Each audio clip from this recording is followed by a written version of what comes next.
இன்று மாசி பௌர்ணமி. மாசி மாத பௌர்ணமி தின குலதெய்வ வழிபாடு. குலதெய்வ வழிபாடு என்பது மிகவும் சிறப்புக்குரிய வழிபாடு என்றும், குலதெய்வத்தின் அருள் இருந்தால்தான் நமக்கு எந்த ஒரு நன்மையாக இருந்தாலும் அது எந்தவித தடைகளும் இல்லாமல் நடைபெறும் என்றும் கூறப்படுகிறது.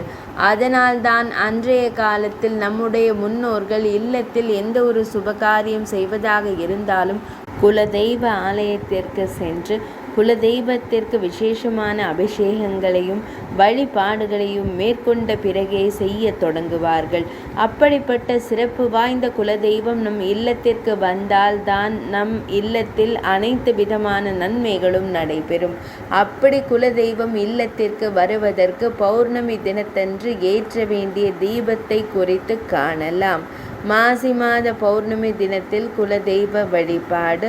குலதெய்வத்தை அனுதினமும் இல்லத்தில் வழிபட வேண்டும் என்பது நம் அனைவருமே அறிந்தது.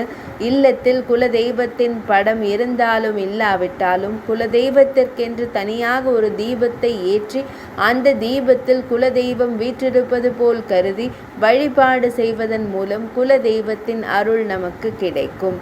ஒருவருடைய இல்லத்தில் குலதெய்வத்தின் அருள் பரிபூரணமாக கிடைத்துவிட்டால் அந்த இல்லத்தில் எதிர்மறை ஆற்றல்கள் இருக்காது என்றும், அந்த இல்லத்தில் இருக்கக்கூடிய ஒவ்வொரு நபருக்கும் குலதெய்வம் காவலாக இருந்து அவர்களுடைய வாழ்க்கையில் நல்ல முன்னேற்றத்தை அருளும் என்றும் கூறப்படுகிறது. அப்படிப்பட்ட குலதெய்வம் நம்முடைய இல்லத்தில் நிரந்தரமாக நிலைத்து இருக்க வேண்டும் என்றால் அதற்காக நாம் சிறப்பு மிகுந்த சில வழிபாடுகளை செய்ய வேண்டும். அதிலும் குறிப்பாக ஒவ்வொரு மாதத்திலும் வரக்கூடிய பௌர்ணமி, அமாவாசை தினங்களில் குலதெய்வங்களுக்காக சிறப்பான வழிபாடுகள் செய்வதன் மூலம் குலதெய்வத்தின் அருளை பெற இயலும். மேலும் மாசி மாதத்தில் வரக்கூடிய பௌர்ணமி தினத்தன்று நிலை வாசலில் இந்த ஒரு தீபத்தை ஏற்றி வழிபாடு செய்தோம் என்றால் குலதெய்வம் எங்கிருந்தாலும் ஓடோடி நம்முடைய இல்லத்திற்கு வந்து நமக்கு அருளாசி புரியும் என்று கூறப்படுகிறது. இந்த தீபத்தை இன்று மாலை 6 மணிக்கு நிலை வாசலுக்கு வெளியே ஏற்ற வேண்டும். ஒரு சிறிய தாம்பாள தட்டை எடுத்து அதில் மஞ்சள் பரப்பி அதற்கு மேல் ஒரு அகல் விளக்கை வைத்து நெய் ஊற்றி பஞ்சு திரி போட்டு கிழக்கு அல்லது வடக்கு திசை பார்த்தவாறு இந்த தீபத்தை ஏற்ற வேண்டும். இந்த தீபத்தை ஏற்றும் பொழுது துணை விளக்கை பயன்படுத்தி ஏற்றுங்கள்.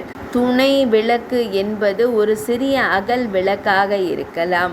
அதில் சாதாரணமான திரியையும் எண்ணெயையும் ஊற்றி அதில் தீப்பெட்டியை வைத்து பொருத்தி அந்த துணை விளக்கை பயன்படுத்தி இல்லத்தின் நிலை வாசலுக்கு வெளியே இருக்கக்கூடிய தீபத்தை ஏற்ற வேண்டும். இப்படி ஏற்றும் பொழுது உங்களுடைய குலதெய்வத்தின் பெயரை மனதார நினைத்து கொண்டும் கூறிக்கொண்டும் ஏற்றி அந்த துணை விளக்கை இல்லத்திற்குள் எடுத்து வந்து இல்ல பூஜை அறையில் இருக்கக்கூடிய முதன்மையான விளக்கை முதலில் ஏற்றி பிறகு மற்ற விளக்குகளை அதே துணை விளக்கை வைத்து ஏற்ற வேண்டும். இப்படி செய்வதன் மூலம் குலதெய்வத்தை நாம் நம் இல்லத்திற்குள் அழைத்து நம் இல்லத்து பூஜை அறையில் நிலையாக நிறுத்தி வைக்கிறோம் என்று பொருள். பிறகு அமைதியாக அமர்ந்து குலதெய்வத்தின் திருநாமத்தை 108 முறை கூறி வழிபாடு செய்வதன் மூலம் குலதெய்வத்தின் அருளை நம்மால் பெற இயலும். இந்த தீபம் குறைந்தபட்சம் அரை மணி நேரம் முதல் நம்மால் இயன்ற நேரம் வரை எரிய வைக்கலாம். பிறகு அந்த தீபத்தை அப்படியே எடுத்து வந்து இல்ல பூஜை அறையில் வைத்து பிறகு குளிர வைக்க வேண்டும் என்பது குறிப்பிடத்தக்கது. நம்மை காக்கும் கடவுளாக திகழக்கூடிய நம்முடைய குலதெய்வத்தை நாம் முழு மனதோடு நினைத்து இந்த முறையில் தீபமேற்றி மாசி பௌர்ணமி நாளன்று வழிபாடு செய்ய குலதெய்வத்தின் அருள் பரிபூரணமாக கிடைக்கும். மாசி மாத குலதெய்வ வழிபாடு குறித்த தகவல்கள் நிறைவடைந்தன.